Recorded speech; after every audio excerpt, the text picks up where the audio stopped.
Hello friends, എല്ലാവർക്കും ഒറ്റശിഖരം സീരിയലിന്റെ latest episode റിവ്യൂയിലേക്ക് സ്വാഗതം. അങ്ങനെ ചന്ദ്രമോഹൻ കുഞ്ഞിനെ കൊണ്ടുപോകാനായി വരികയാണ്. മേനോൻ സാറിന് കുഞ്ഞിനെ ഏറ്റെടുക്കാൻ ഇപ്പോഴത്തെ അവസ്ഥയിൽ കഴിയില്ല എന്നറിഞ്ഞ് മീനാക്ഷി പറയുന്നുണ്ട്, എന്റെ കുഞ്ഞിനെ അങ്ങനെ അനാഥാലയത്തിലോ ചിൽഡ്രൻസ് ഹോമിലൊന്നോ ആക്കാൻ ഞാൻ സമ്മതിക്കില്ല.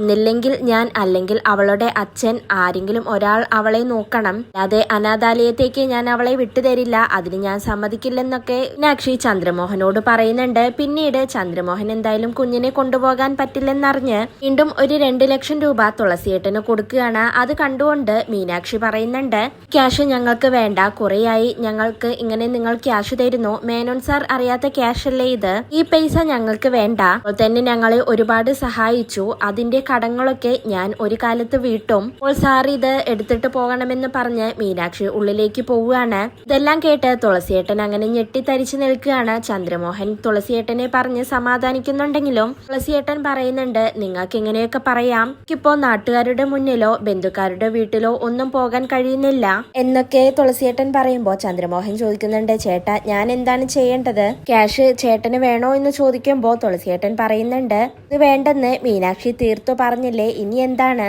ഇനി ഒന്നും കേൾക്കേണ്ട ആവശ്യമില്ലെന്ന് പറഞ്ഞ് തുളസിയേട്ടൻ ഉള്ളിലേക്ക് പോവുകയാണ്. ചെയ്യണമെന്നറിയാതെ ചന്ദ്രമോഹൻ അങ്ങനെ നിൽക്കുന്നുണ്ട്. പിന്നീട് അവിടെയുള്ള ആ ക്യാഷും എടുത്ത് ചന്ദ്രമോഹൻ പോവുകയാണ്. ചന്ദ്രമോഹൻ പോകുന്ന വഴി ചായക്കടയിൽ ഇരിക്കുന്ന സുഗണനോട് ഇത്ര പറഞ്ഞിട്ടാണ് അവിടെ നിന്ന് പോകുന്നത്. സുഗണൻ എന്നിട്ട് ചായക്കടയിലുള്ള എല്ലാവരോടും ഇങ്ങനെ കൊണ്ടുപോയിട്ടില്ലെന്നും അറിൽ ആരെയും കണ്ടില്ല, എന്തോ ഒരു പ്രശ്നമുണ്ടെന്നൊക്കെ പറയുന്നുണ്ട്. നീ ഇപ്പോൾ ചന്ദ്രമോഹൻ തന്നെയാണോ ആ കുഞ്ഞിന്റെ അച്ഛനെന്ന് അവര് സംശയിക്കുകയാണ്. പിന്നീട് മീനാക്ഷി ബെഡെല്ലാം വിരിച്ചുകൊണ്ടിരിക്കുകയാണ്. കുഞ്ഞാണെങ്കിൽ നല്ല ഉറക്കത്തിലാണ്. അപ്പോഴാണ് മഞ്ജുവിന്റെ ഫോൺ വരുന്നത്. കോൾ അറ്റൻഡ് ചെയ്യാതെ പ്രസന്ന മീനാക്ഷിയുടെ കയ്യിൽ കൊടുന്നു കൊടുക്കുകയാണ് ഫോണ്. പിന്നീട് ഫോൺ എടുത്ത് മീനാക്ഷി സംസാരിക്കുന്നുണ്ട്, എന്താണ് മഞ്ജു എന്നൊക്കെ ചോദിക്കുകയാണ്. മഞ്ജു അപ്പോൾ ചന്ദ്രമോഹൻ വന്ന് കുഞ്ഞിന്റെ കാര്യം എന്തായി എന്നൊക്കെ മീനാക്ഷിയോട് ചോദിക്കുമ്പോൾ ഇവിടെയുണ്ടായ സംഭവങ്ങളെല്ലാം മീനാക്ഷി മഞ്ജുവിനോട് തുറന്നു പറയുകയാണ്. എല്ലാം കേട്ട് മഞ്ജു പറയുന്നുണ്ട്, ചേച്ചി എനിക്ക് കല്ലുമോളെ വിട്ടുപിരിയുന്നതിൽ സങ്കടമുണ്ട്, പക്ഷേ ചേച്ചിയുടെ ഭാവി കൂടി നോക്കണ്ടേ, ചേച്ചിക്ക് ഒരു ജീവിതം വേണ്ടേ എന്നൊക്കെ മഞ്ജു പറയുന്നുണ്ടെങ്കിലും അതിനൊന്നും മീനാക്ഷി ഒരു പ്രസക്തിയും കൊടുക്കുന്നില്ല. പിന്നീട് കുഞ്ഞിന്റെ വിശേഷങ്ങളെല്ലാം തിരക്കി മഞ്ജു ഫോൺ കട്ട് ചെയ്യുകയാണ്. പിന്നീട് തുളസിയേട്ടൻ ഒരു സ്ഥല കച്ചവടത്തിന് പോയിരിക്കുകയാണ്. സ്ഥലം കച്ചവടമായതോടെ തുളസിയേട്ടന് ബ്രോക്കർ ക്യാഷ് കിട്ടുന്നുണ്ട്.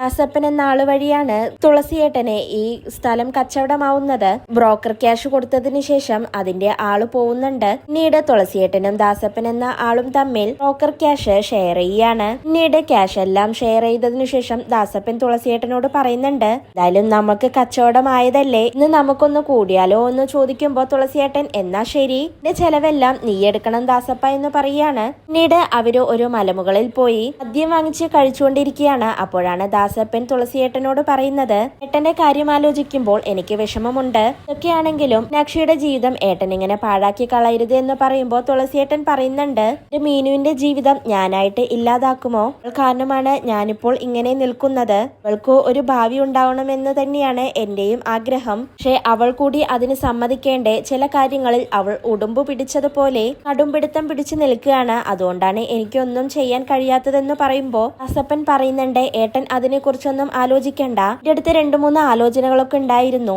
എല്ലാം ഇപ്പോൾ ഒഴിവായി പോയി, ഇനി എന്തെങ്കിലും ഉണ്ടെങ്കിൽ ഞാൻ പറയാമെന്ന് തുളസിയേട്ടനോട് പറയുന്നുണ്ട്. തുളസിയേട്ടനാണെങ്കിൽ മീനുവിന്റെ കാര്യം ആലോചിച്ച് അങ്ങനെ സങ്കടപ്പെട്ട് നിൽക്കുകയാണ്. പിന്നീട് ഒരു ദിവസം രാവിലെ തുളസിയേട്ടൻ പുറത്തേക്ക് പോവാൻ നിൽക്കുമ്പോൾ ഹാളിൽ കുഞ്ഞിനെ കാണുകയാണ്. കുഞ്ഞ് മൂത്രമൊഴിച്ച് അവിടെ അങ്ങനെ കളിച്ചുകൊണ്ടിരിക്കുമ്പോൾ ഇത് കണ്ട് തുളസിയേട്ടനാകെ ദേഷ്യം വരുന്നുണ്ട്. ഇങ്ങനെ കുറെ ചീത്ത പറഞ്ഞ് ഒടുവിൽ തുളസിയേട്ടൻ മീനാക്ഷിയെ വിളിക്കുന്നുണ്ട്. അപ്പോഴേക്ക് മീനാക്ഷി പുറത്തേക്ക് വരികയാണ്. എന്താണ് കാര്യമെന്ന് ചോദിക്കുമ്പോൾ തുളസിയേട്ടൻ പറയുന്നുണ്ട്, ഈ ഇത് കണ്ടോ, ഇവിടെ ഫുള്ളും മൂത്രമൊഴിച്ച് നശിപ്പിച്ചിരിക്കുന്നു, നടവാതിലിൽ മനുഷ്യന്മാർക്ക് ഇവിടെ കയറിയിറങ്ങി നടക്കേണ്ടതല്ലേ, 9 മാസം പ്രായമായില്ലേ, ഇനിയും അറിയില്ലേ ഇവിടെ മൂത്രമൊഴിക്കരുതെന്ന്, മൂത്രം നറിയിട്ട് എനിക്കിവിടെ നടക്കാൻ വയ്യ, എന്തൊരു ശല്യമാണിതെന്ന് പറയുമ്പോ മീനാക്ഷി പറയുന്നുണ്ട്, ഇതാണോ ഇത്ര വലിയ കാര്യം, ഞാൻ ഇപ്പൊ തന്നെ തുടച്ചേക്കാം. പറയുന്ന അച്ഛൻ എന്നാണ് കേമനായത്, കുഞ്ഞിന്റെ ഈ പ്രായത്തിൽ അച്ഛനും ഇങ്ങനെയൊക്കെ തന്നെയായിരുന്നു, വിളമ്പി വെച്ച ചോറിൽ അച്ഛൻ എഴുന്നേറ്റ് നിന്ന് മൂത്രം വരെ ഒഴിച്ചിട്ടുണ്ട്, അച്ഛമ്മ ഇതെല്ലാം എന്നോട് പറഞ്ഞിട്ടുണ്ട്, ഇനിയും ഒരുപാട് കാര്യങ്ങൾ പറയാനുണ്ട്, എന്താ ഞാൻ പറയണോ എന്ന് ചോദിക്കുമ്പോ മതി മതി, ഇനി നീ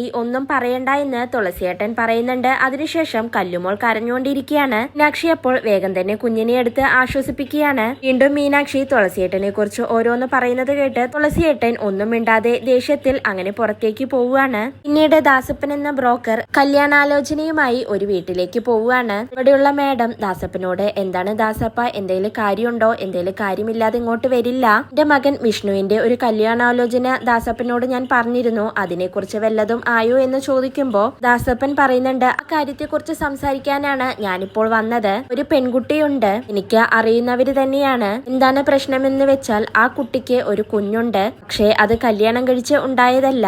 വാടക ഗർഭം, സറോഗസി എന്നൊക്കെ പറയില്ലേ, അതുപോലെയാണെന്ന് പറയുമ്പോ ആ മേഡം പറയുന്നുണ്ട്, അതിനെക്കുറിച്ച് ഞാൻ കേട്ടിട്ടുണ്ട്, ഇവിടെയൊന്നും അങ്ങനെയില്ല, ദേശരാജ്യങ്ങളിലൊക്കെ അങ്ങനെ കേട്ടിട്ടുണ്ടെന്ന് പറയാണ്. ദാസപ്പൻ അപ്പൊ പറയുന്നുണ്ട്, നല്ല കുട്ടിയാണ്, അതിന്റെ കുഞ്ഞും മിടുക്കിയാണ്, കുഴപ്പമൊന്നുമില്ല. മേഡത്തിന്റെ അഭിപ്രായം എന്തെന്ന് ചോദിക്കുമ്പോ ആ മേഡം പറയുന്നുണ്ട്, പേരോ ദുസ്വഭാവമോ ഉള്ള കുടുംബമായിരിക്കരുത്, വിഷ്ണുവിനെ കൂടെ കൊണ്ടുപോയി നടക്കാൻ പറ്റുന്ന പെൺകുട്ടിയായിരിക്കണമെന്നൊക്കെ ആ മേഡം പറയുമ്പോ ദാസപ്പൻ പറയുന്നുണ്ട്, ഇതെല്ലാം തികഞ്ഞ ഒരു കുട്ടി തന്നെയാണ് അവൾ, കുഞ്ഞുണ്ടെന്ന് മാത്രമേ ഉള്ളൂ എന്ന് പറയുമ്പോ ആ മേഡം പറയുന്നുണ്ട്, നമുക്കെന്തായാലും നോക്കാം എന്ന് പറയാണ്. പിന്നീട് ആ മേഡം ദാസപ്പന് ചെറിയൊരു വണ്ടി ക്യാഷും കൊടുക്കുന്നുണ്ട്, അതും വാങ്ങി ദാസപ്പൻ അവിടെ നിന്നും പോവുകയാണ്. പിന്നീട് കല്ലുമോൾ അങ്ങനെ കളിച്ചുകൊണ്ടിരിക്കുകയാണ്. അപ്പോഴാണ് തുളസിയേട്ടന്റെ ഫോൺ എടുത്ത് കല്ലുമോൾ വായിൽ വെച്ച് കടിച്ചുകൊണ്ടിരിക്കുന്നത് കണ്ടുകൊണ്ടാണ് തുളസിയേട്ടൻ അങ്ങോട്ടേക്ക് വരുന്നത്. കല്ലുമോളെ അങ്ങനെ കാണുന്നതും തുളസിയേട്ടൻ ആകെ ദേഷ്യം വരുന്നുണ്ട്. ഇതോടുകൂടിയാണ് ഇന്നത്തെ എപ്പിസോഡ് അവസാനിക്കുന്നത്.